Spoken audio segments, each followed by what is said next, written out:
Welcome, everyone. This is another episode of Leadership with Ed. I'm Ed McGill, co-founder and partner of McGill Jungie Wealth Management, as well as the host of this podcast.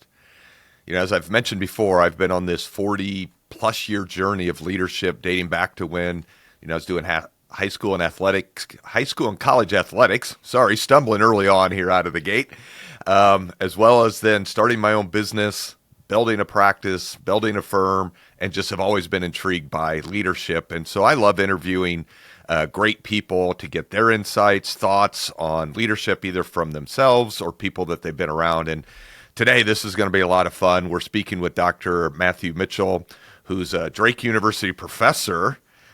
He's a Bulldog, so you can see the Bulldog blue. That's my alma mater as well, too. And he's the associate professor of international business and strategy at Drake. But I think what's really cool and has to be a tremendous blessing for his students is he's also CEO and partner at Baton Global, which is a boutique consulting firm in Des Moines, Iowa. So we're going to spend some time on that and all the consulting clients he has. He's led and coached and lived in 75 different countries and clients across the globe. And I just think back to how fortunate I was when I had professors at Drake that had real life business experience as well too. So we're going to have a lot of fun, learning about that and how he incorporates the two. But before we say hello to Matt, you can just remember you can catch new episodes of our show every other Wednesday that they drop bright and early in the morning. And I just want to thank everyone that's joined us during this inaugural season on YouTube, Apple Music, Spotify for all the episodes of LED. So now, let's welcome Dr. Matthew Mitchell. Matthew, thanks for joining us today and love the background. Oh my gosh. We dialed up the blue for you, Ed. We're gonna throw a touchdown. I don't know, score a few points. I just can't wait till somebody interviews you. Lessons from the gridiron. I don't know. I think that'd be a bestseller. It would be interesting because, as I tell people, the lessons from the gridiron, that's part of the reason why I always love sports, is you learn about being a part of something bigger than yourself. You learn about commitment. And then for me, I did have a lot of failure. So you learn from that. You know what shapes you and molds you, and that grit and determination. And I think about these kids nowadays in the NIL world, and it's more transactional. Yeah. Not that I would have got NIL if it had existed back then. I might have got a t-shirt. You've got a face for it, Ed. I think you could have sold a lot of shoes. You could have sold a lot of athletic wear. I don't know, man. Yeah, I was street smart. I would have figured out a way to make it work. But it wouldn't have been the big dollars. But I do think about all those things that shaped, me growing up. And maybe for our audience, Matthew, it is pretty amazing where you had your undergrad, I think, all in a number of things in terms of physics and math, and then you got MBAs all from Rollins College.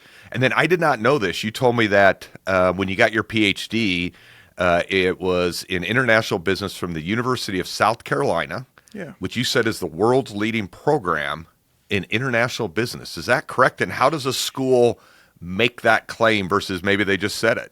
Well, I tell you what, you can only make that claim if it's true. So South Carolina is the world's #1 program in international business and has been for 23, 24 years. And Ed, honestly, it starts with leadership. So we had, I grew up in Indiana, went to school in Florida for undergrad, worked and lived around the world for a little while, and then eventually came back to the United States and wanted to pursue my PhD in international business and strategy. And we had a dean at South Carolina in the late 70s, 80s, that was the last century, I guess, that really had a vision for the world that was, more interconnected, goods, people, capital flowing across borders. And before that was the norm is what you're saying. That's correct. The vision for it. Yep. Yeah. And they invested in that program, and we've been able to send students all over the world. And it's just been a fantastic program. So it starts with vision, starts with leadership, which is, I guess, what we're going to talk about today.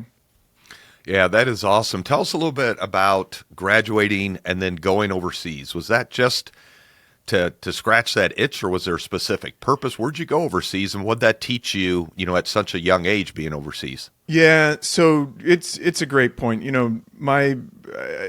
I'll probably sound a little bit like a broken record, but for me, leadership is a journey.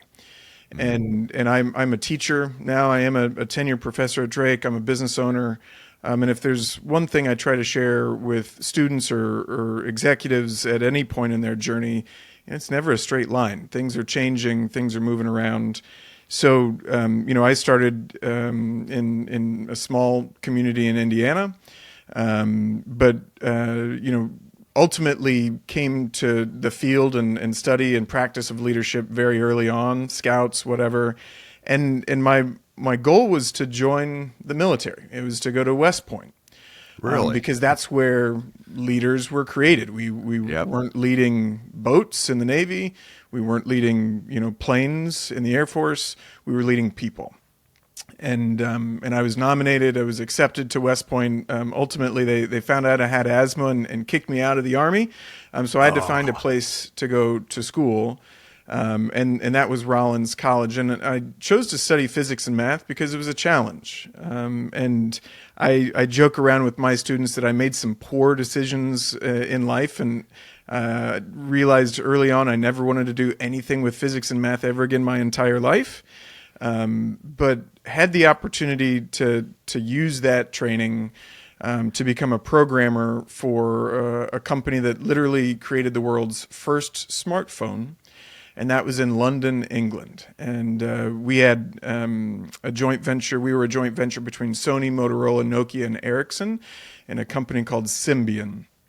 And we own 95% of the market share for every cell phone shipped in the world. And if you can imagine, that would be like Samsung and Apple combined today. But long story very short, we failed to see these two little companies called Apple and Google come around. And they put us out of business pretty quickly. But for me, my experience was I led a team of about more than 1,000 application developers that spoke about 45 different languages, and they came together across time and space and backgrounds to make a product that changed the world. I thought that was pretty cool. So that's what I wanted to study: people from around the world coming together to change the world. See, and that is just incredible. And hopefully the people listening here, imagine being on that cutting edge technology. Oh. At that time, and the people that you met and saw. And what's interesting, it probably was a big deal, back then to your family when you had gone, overseas to London. My oldest son has lived in Nairobi, Kenya. He just got done on a 3-year teaching stint in Bangkok, and he's moving to New Delhi in a week.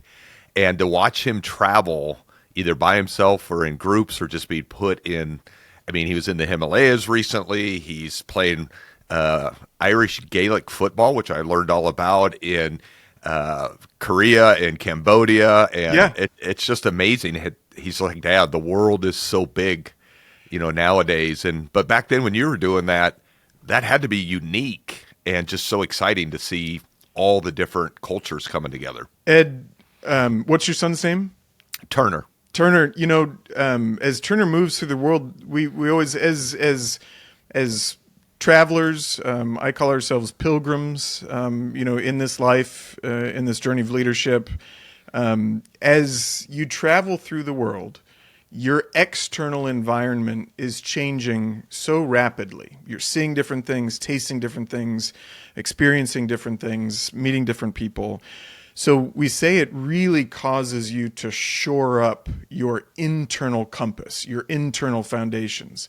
And I'm sure that's cool. true for Turner. When you're just humbled by the size and diversity of the world, it really, forces you to chip away down to that authentic core. And frankly, that makes you a better person. It makes you a better leader.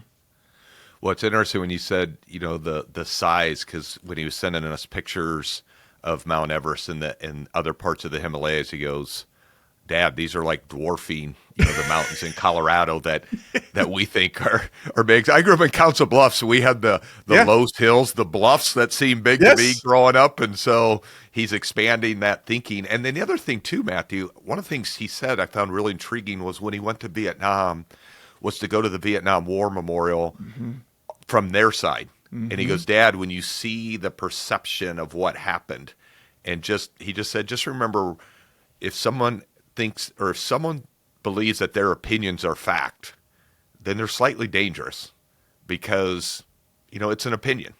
It isn't fact. And I think you've done something right. I mean, it sounds like he's asking the right questions, having the right reflections. Man, I'd be so proud. And it's most certainly a challenge to sell everything you have, buy a one-way ticket, go out into the world. But who is it? I think it was St. Augustine that said, life is a book, and if you don't travel, you only read the first page. So, that's a great line. Good for him. Tell me who shaped you or helped you when, you had this aspiration of West Point, and then you get that letter that had to be devastating, because at that time you said, that's what I knew I wanted to do. Yeah. Who was around you to help you, guide you through that and see through this setback? Lots of family, a faith community, and frankly, I came from a very small town. So my the community around my school, coaches, pastors, and I think it's a lesson that I think we still try to share with students, with leaders, executives. Life is a roller coaster, and that was a pivotal moment. Some would call it in retrospect a crucible moment. That that crucible is that ceramic pot that you pour gold and iron ore into, and it burns off all the impurities. You raise it to several thousand degrees.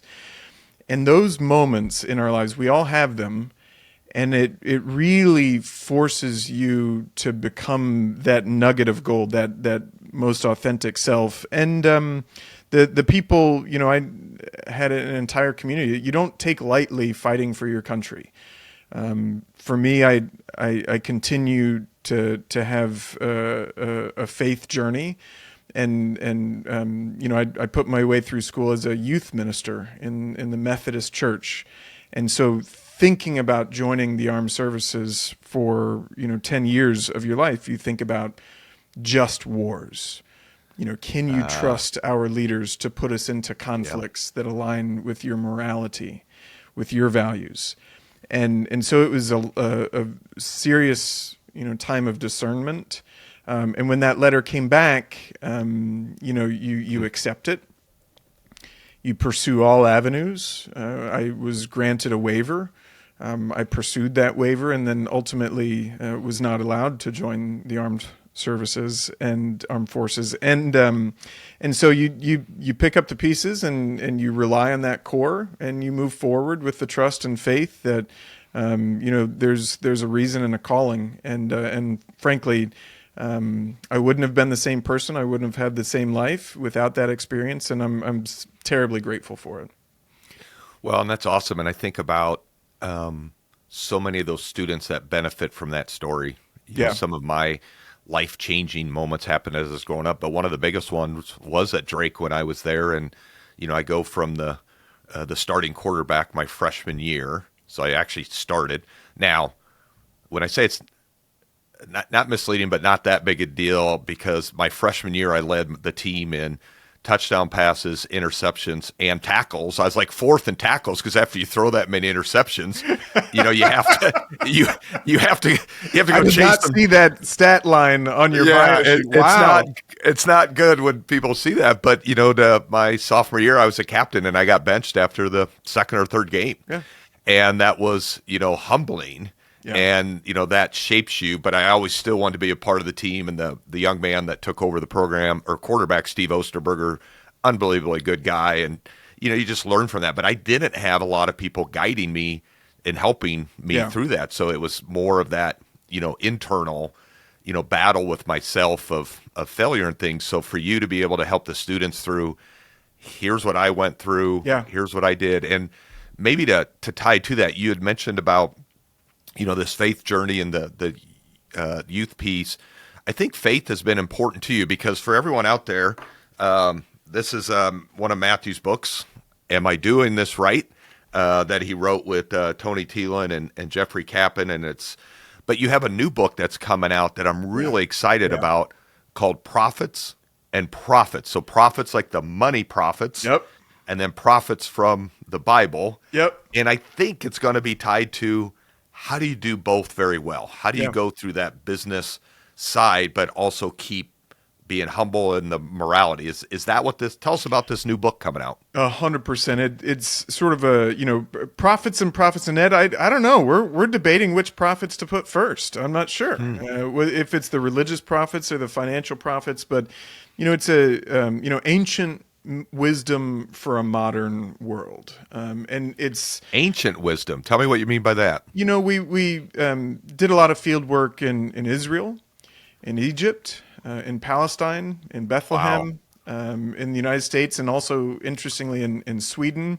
But we examined sort of the relationship between business and society from these ancient faith traditions. Now, these are Abrahamic traditions, Judaism in Israel, Islam in Egypt, Christian, Catholic, and Protestant in the United States. And then, interestingly, atheistic, agnostic, and secular humanism in Sweden. Sweden, curiously, it's the highest reported atheistic, agnostic country in the world at that time. But they also have no problem being, 95% of their population are tax-paying members of the Swedish church. So 90% atheist agnostic and 95% membership in the Swedish church. Fascinating context.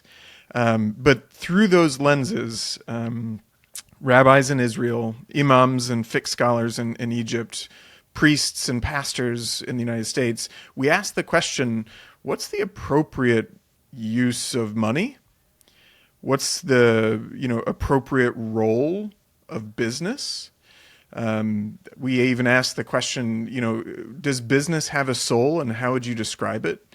And from those conversations, we create a model for how ancient wisdom, insights help us manage our modern decisions. And that's really important.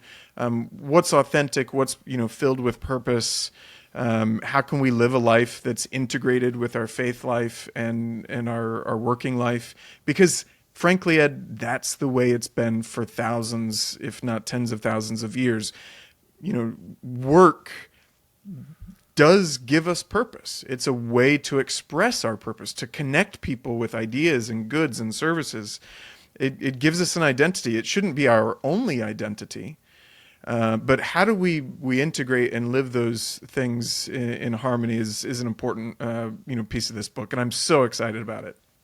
No, that sounds even better than I thought. So that I'm not saying I had low expectations. Tune in soon. It'll be dropping later this year.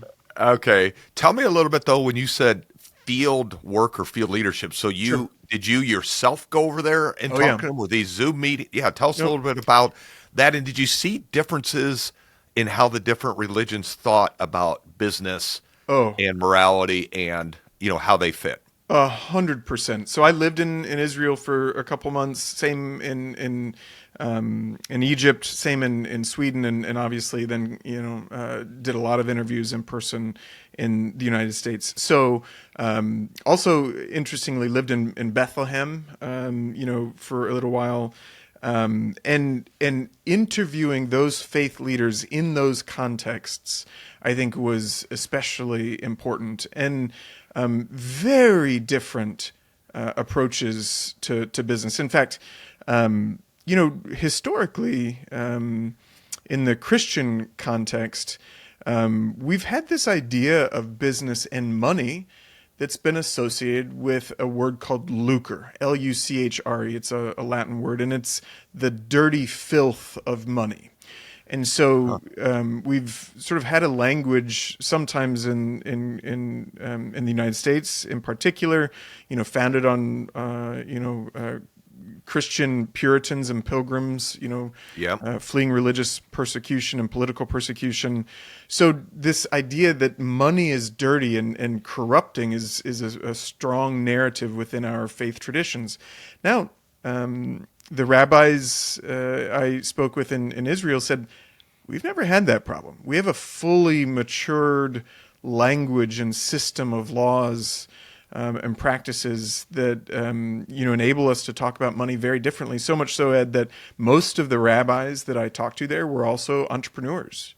They were business owners. There's full ethics, organizations dedicated to the study of business ethics and Judaism. One story from one rabbi, he said, listen, the Christians didn't want to deal with money, so they gave us accounting, diamonds, and gold. We were a diaspora people. We had to deal in movable property because nobody else wanted to deal with it. So we've developed a language and a practice of discussing business ethics that's very natural and normal for us. So most certainly, I think those different religious leaders in those communities have different, ways of talking about business ethics. Some from an arm's length, transaction perspective, and some from a very natural, normal course of your upbringing. It's interesting too when you say from the natural course of your upbringing. I think about the multi-generational planning we do, and talking to the parents or the patriarchs, matriarchs, and getting them to. Some are very hesitant to talk about money, and Yes. the kids knowing about money. So Yes. inherently in the U.S., it's okay. Well, I don't want them to know that. I need them to stay humble and hungry. And then a lot of times kids inherit money, and they're like, I had no idea. Or that would have been nice to have a little bit when I had 3 kids in daycare Yes. and educational planning and things. And so it's not the norm in the U.S. And so there's a lack of leadership around money in the And U.S. it's just a taken for granted assumption that, we shouldn't talk about money. And one of my dearest interviewees, he was an imam in the office of the Grand Mufti in Egypt. And he said, in Islam, we have a prayer: make money in my hand and not in my heart. And I think that's the same sentiment from our grandparents that don't want to talk about inheritance, don't want to talk about money, that it's just a taboo subject. Even when I pitched the idea for this book, I have a mentor myself, and they said, we don't talk about, money, religion, and politics. And that's frankly what the book is about. So we went right to the beating heart of every taboo, but I think it's going to be good. I think it's important that we destigmatize and talk about it openly and honestly. It's important. It is. And maybe to shift gears, and before we do that, folks, just quickly, if you're enjoying what you're hearing today, don't forget to just like and subscribe below if these things are helping you on leadership. But you mentioned mentors, and Yeah. I heard Jordan Montgomery was interviewing the great Sean McVay, the coach of the Rams, and he said, make sure you can't outgrow your inner circle. That you're surrounding yourself with great people, and that just resonated. And you just mentioned your mentor. Now, Yeah. you've been around Fortune 500 leaders because your company, Baton Consulting, so now take you out of the academia side where you're taking theory and now putting it into practice. Tell us about your inner circle or mentors, or who shaped you, or if you want to go down a different path and say, Ed, here were 3 of the best leaders I ever saw. It was, this woman at this company or this guy here. Tell us about your kind of leadership mentors and people that you respect. Oh my gosh. There's so many. And the one that I was referring to then, she was my PhD advisor. Her name is Nancy Buchan. And she just helped me in so many ways, was there for me in difficult times. And encouraged me to pursue this idea, even though my field, this society, said this is a risky topic. But she had a belief. She saw the impact that understanding profits and profits could have. And I think so many of our mentors, those characteristics of challenging us, supporting us, asking us hard questions to enable our own growth is so important. And then the intersection of that support during consequential times, I think, is just really important. So Nancy was a more than a mentor. She was a friend, a mentor, a role model in so many ways. In today, I'm just an active, just tremendous proponent of coaching and mentorship. I teach classes on coaching and mentor a lot of students, but also leaders. Real quick, your students just probably love that class and are gravitating for leaders and leadership, aren't they? Yeah, Do you see yeah, that? yeah. Whenever I hear adults say the phrase "kids these days," usually it's in reference to kids doing something that they wouldn't agree with. But I've stricken that from my vocabulary and say, whenever I use the term kids these days, it's to refer to something that they're doing that's just absolutely amazing. They're leaders, they're peer coaches for me. I'm learning so much from them. But they are also desirous of connection, of leadership, of mentorship, of guidance. And it couldn't be more rewarding for somebody that has some experience to sit with these young people, whether it's in a at scale in a class or one-on-one over breaking bread and having coffee. It's just so important that we pay it forward. To whom much has been given, much is expected. And frankly, Ed, you and I have been given a lot. So Yeah. I know you do this, and frankly, you've done that with me myself. So students really, really appreciate it. No, that is awesome, and I think where I'm fortunate when I was growing up.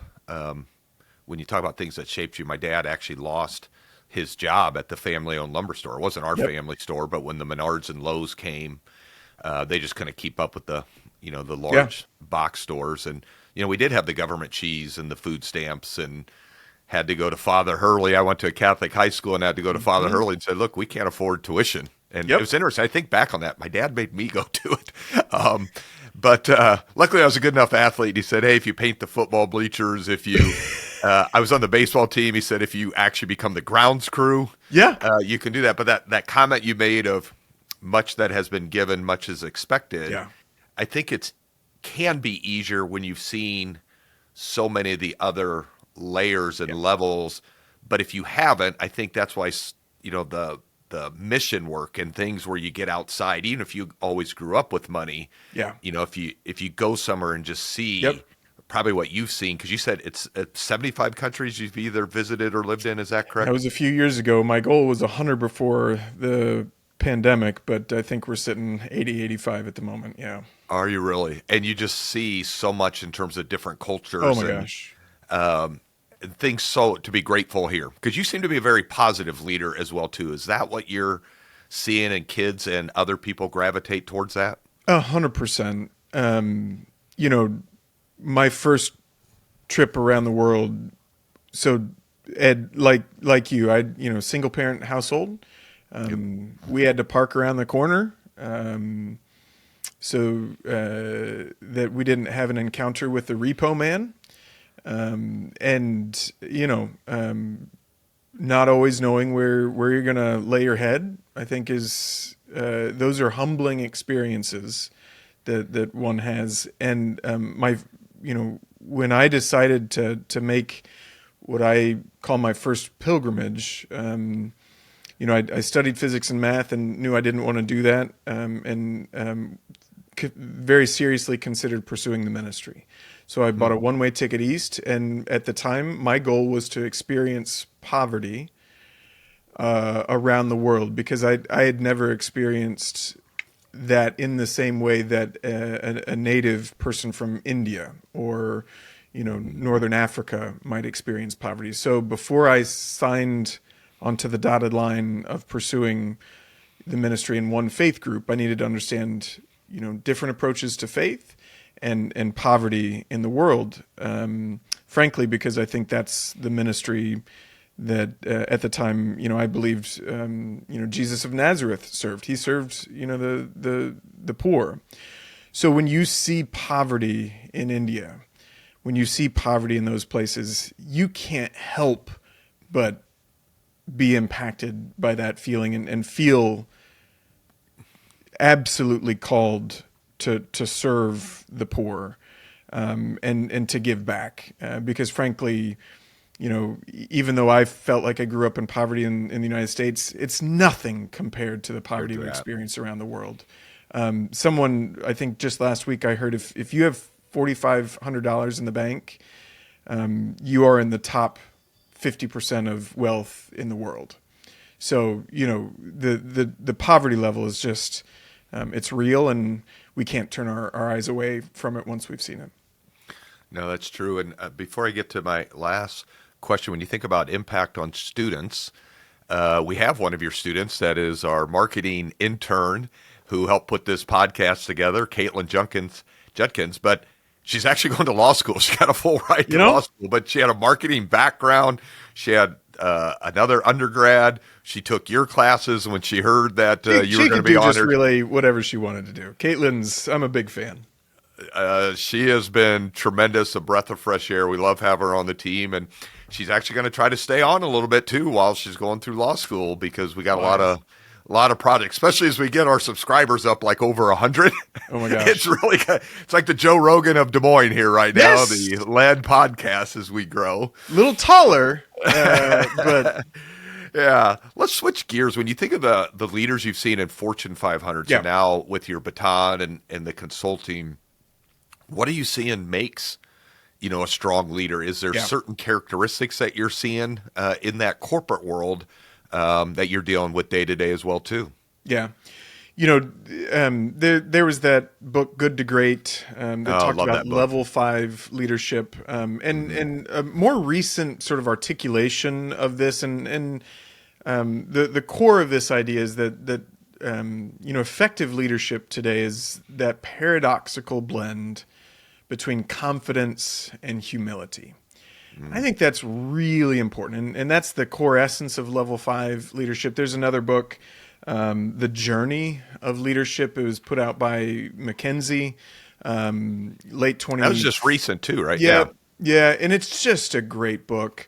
It takes that idea of how to learn to lead from the inside out, but takes that idea, that blend of confidence and humility forward. It starts with listening.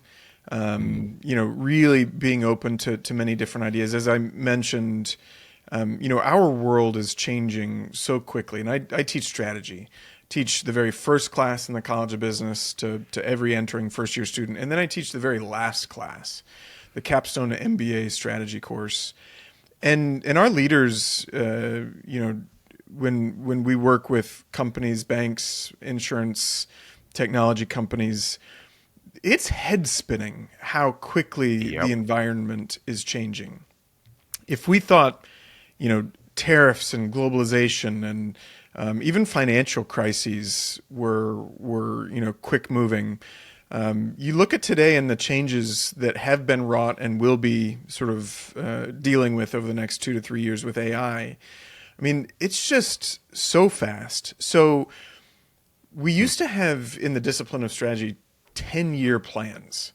I can't even plan out 10 days from now. So Ed, when you ask me about the qualities of leadership that I see in our executives today, I'll leave you with this image. It used to be that those leaders, the C-suite, the CEO, the executive leadership team, are following a map with a compass that's sort of, the direction.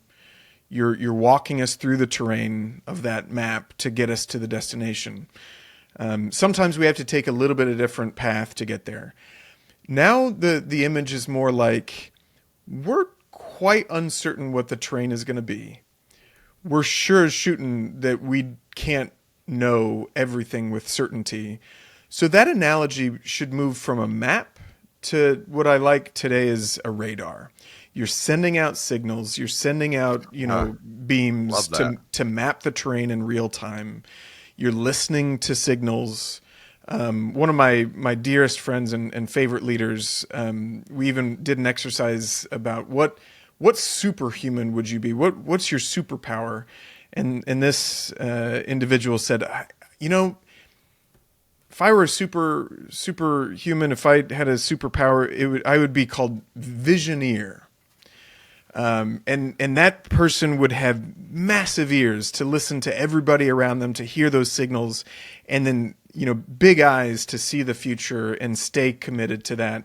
And then also, you know, pivot the journey when necessary. So those are the things, that blend of confidence and humility, listening, reacting, and keeping sort of your ears open to those signals that, you know, will show you that you need to change, pivot, probably more regularly and quickly than you ever have in the past.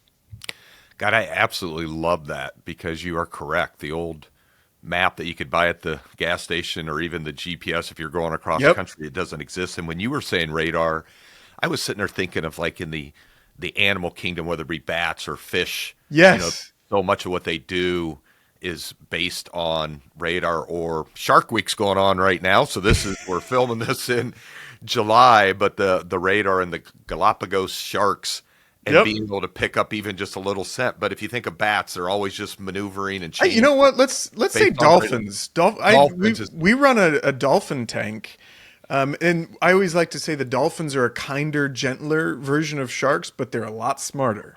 Yes. And they're wicked smart. They ask hard questions. You know, put leaders through their paces. So Shark Week's just fine, but Dolphin Week would be better. So the things for the listeners out there, take that comment on radar and how things have changed, and you've got to be able to adapt.